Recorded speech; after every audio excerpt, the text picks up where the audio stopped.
I missed you. Yeah, you don't even remember my face. A young, ambitious New York City matchmaker finds herself torn between the perfect match and her imperfect ex. Alright, let's talk about Materialists, but before we get started, make sure to leave a like on this video as it's free to do so, but this is Celine Song's second movie that she has directed, and her follow-up to the wonderfully received Past Lives from 2023, which was one of my favorite movies from that year. I think it was like in my top 10, top 5 or something. It's an amazing movie. If you haven't seen it yet, go check it out. But she has done it again with Materialist. She had struck gold once again and is now 2 for 2 in the director's chair. And I couldn't be happier because it keeps my streak going this month of seeing new movies in the theater that are all good, no bad ones, which usually never happens. But this June, we're sticking to some good movies. So hopefully the streak continues next week with Elio in 28 Years Later. Now back to Materialist, which if you haven't guessed yet, I thought that this was truly just a great film in so many different ways. It's downright beautiful, depressing, and so hopeful and sweet at the same time. I wasn't exactly sure what kind of movie I was going to be getting while watching this here because the trailer never really gave off a clear vibe of it being, a rom-com or just a straight romance movie. And after seeing it, I definitely wouldn't classify it as in the rom-com category as it doesn't treat the audience like idiots and it really isn't that funny.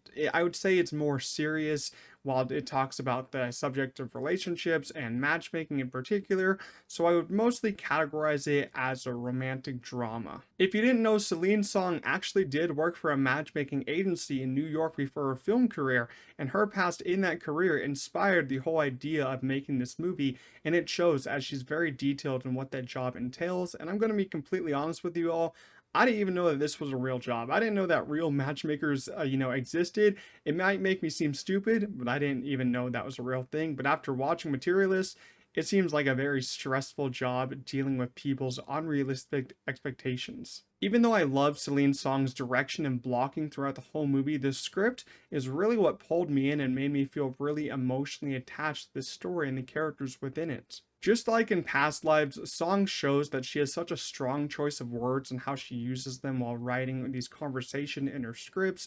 She has a way with her words that most modern filmmakers would kill for, and that just is because her writing is so simple and easy to understand.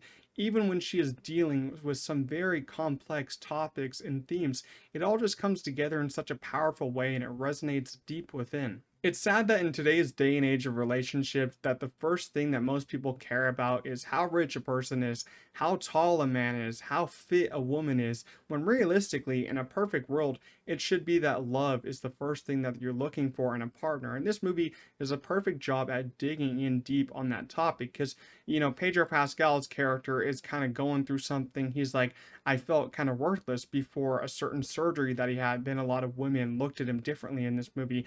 A lot of people feel worthless depending on how much money they have, how great they look or something like that in this movie. And that really is such a great topic that's talked about here.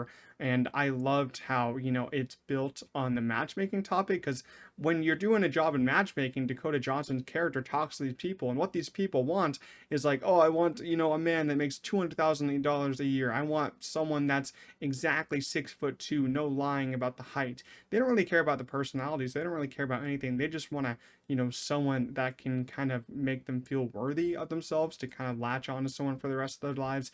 It's a really interesting topic to really discuss, and I love that this movie and Past Lives really have a lot of conversational pieces that can be built off it. I just felt like the screenplay here was excellent. Discussing our cast here, I think the whole trio, Chris Evans, Dakota Johnson, and Pedro Pascal, are all operating at the top of their game and give some of their best performances in their own careers. I honestly thought that I'd be tired of Pedro Pascal at this point throughout this year, as he's been in, a couple of stuff, The Last of Us, Freaky Tales, this, then he's going to be in Fantastic Four. But I can't lie, I cannot wait to see him in Fantastic Four. Just give me all the Pedro. He's so cool. He's so charming in all the movies, man. I can never get tired of his acting. He does such a great job with each performance. And I'm going to warn you guys, he's not really in this movie for a lot. He's actually a pretty small supporting role here, when it's mostly Chris Evans and Dakota Johnson's movie, as they really stole the show and they are the main characters here. I won't really get into what kind of makes them the main characters, but it is a big part of the film, and I really enjoyed their relationship throughout the film and how it's kind of built up, destroyed, then kind of built up again. It's truly a romance movie throughout the whole film, and I love the ending here throughout them. Yeah, it's happy to see Chris Evans and Dakota Johnson finally in a good movie again.